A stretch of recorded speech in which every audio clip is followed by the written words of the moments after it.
actions. President Biden has been unequivocal in his support for the Belfast Good Friday Agreement.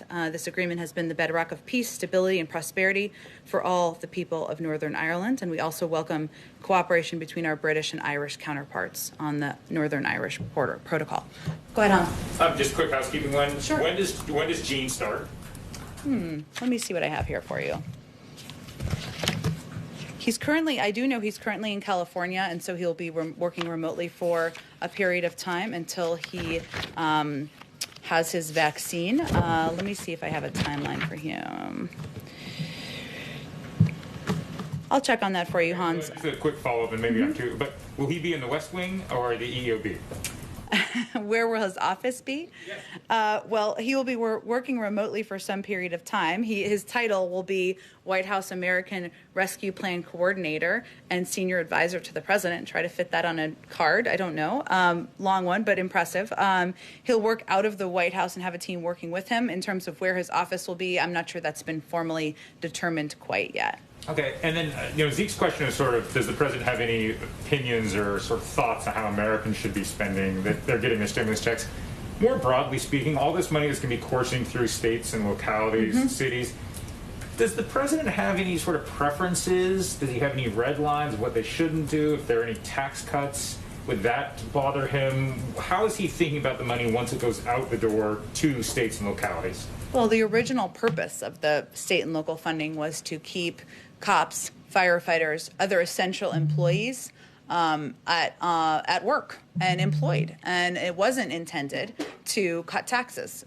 So I think he certainly hopes that that's how the funding is used. But part of the implementation of it will be under the purview of our soon-to-be starting coordinator and senior advisor to the president, and I'm sure he'll be focused on that. As money's coming into states and localities, and in some cases it hasn't been as disastrous as it was maybe earlier thought it might be, and the shortfall isn't as great. Some of the states and localities could find themselves with surpluses. And so I guess what you're saying here is that the president and Jen, by extension, would be opposed to any tax cuts that any states or localities would pass through, that they'd rather have it be more on the building front or more on the hiring front. Am I hearing you correctly? Well, I think the intention, as we've long talked about, was to keep people in their jobs and their roles. If there's like cops and firefighters and others, if there are surpluses, I'll have to talk to our NEC team if what considerations they have for that particular issue. Go ahead. Thank you. Appreciate it. Just circling back to Governor Cuomo, the Washington Post reported on Sunday that a top Cuomo advisor, who also happens to be New York's vaccine czar, called county officials to gauge their loyalty to Cuomo amid his sexual harassment investigation.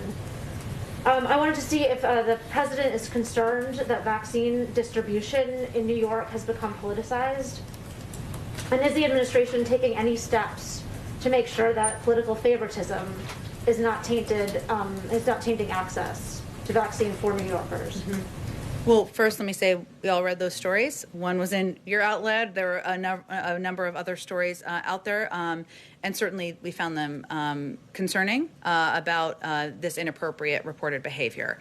There are a number of checks in the system, I will say. The CDC has the ability to track and monitor distribution. And we've talked about this a little bit before as it relates to equitable distribution of vaccine supply. And so every vaccine box is tracked and we know where it's going, and the CDC can track that and monitor. And if there are, we work to ensure that it is equitably distributed and that there are not steps that are taken that are concerning. The other piece is that we work with local health officials across the state, right? We work with officials, who are overseeing distribution in all of the different cities, localities, to ensure that they are getting what they need, that there are no breaks in the system, and we are engaged across the board, especially in a state like New York, and we certainly track any concerns that come up. There we were concerned, of course, about the reports of this inappropriate behavior, but we also have a number of steps that are already in the system to ensure that the people of New York, the people of any state, are getting the vaccines distributed fairly and equitably. So given those reports over the weekend, did you take any extra steps to take another look at, especially at New York? Because the allegation is quite concerning, I would think, for not only on New Yorkers, but all Americans. Of course, we are constantly monitoring. I've not been made aware of any incidents that have been raised in relation to this report. There are regular reports out of states that we take a look at, even before this report. But if there is, I can see with our team if there's anything new as it relates to this report from this weekend. And then also, on Cuomo, just following up from an earlier question, it's our understanding that Governor Cuomo he doesn't merely participate in these calls, these COVID calls, but he is in fact leads them and is a big player in terms of organizing them. And so we're curious if the president has any concerns with that, with his sort of level of leadership over this critical piece in, the COVID response. Well, it would be up to the NGA to determine if they were to make a change on that front. It's also up to the legislature and others in New York to determine if he still has the confidence of the people in the state. But our focus from here, from the federal government, is, of course, supporting that independent investigation, which we adamantly do, but also working with governors across the country, with the NGA, with the DGA, with others, to address issues that come up or hear from them and listen to them and work with them on COVID and addressing COVID, getting the pandemic under control, et cetera. And we will continue to work with a range of governors across the country. Under the Trump administration, it was not set up this way. My understanding is under the Trump administration, Vice President Pence was doing these weekly calls. And this has been a shift to go from Pence to somebody like Governor Cuomo at this point. So I'm wondering if perhaps the White House wants to shift it back towards the White House or away from the NGA, which happens to be led by a governor who has a lot of things going on in the state at the moment. Well, one of the reasons that it's been set up to engage directly with governors is that there were operational aspects of the way the last administration approached COVID and approached COVID, the distribution of vaccines, or approached planning and engagement with governors that wasn't working. They didn't feel they had the information they needed. They didn't know when they were getting vaccine supply. And our effort was to work much more directly in a range of means, in a range of ways, up and down the ranks in these states to ensure that we were addressing the local needs as they came up. So I'm not aware of any plan to shift that approach. Comfortable with Cuomo essentially leading these weekly calls? Again, this is up to, I think he's in that position because he is head of the NGA, and it's up to the NGA to determine if that's where they want to see things moving forward. Just quickly on immigration, given the FEMA deployment to the border, I wanted to see if the administration is going to ask Congress for any additional emergency money to secure the border or fund resources to house or provide additional care for children who are there.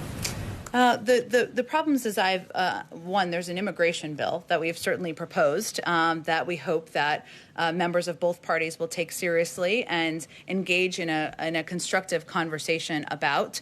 The issues and challenges we're facing are not solely about funding at all, but I'm not aware of additional requests for immediate funding. I'm happy to check on that as well. And then one absolute last question about this is related to some appointments at the Department of Justice. Mm-hmm. My colleague Nancy Cook of Bloomberg News wrote a story last week, I believe, noting that liberal groups are growing concerned that there are a number of attorneys who are being appointed to top positions who have a background of defending large companies, including connections to Apple and Facebook.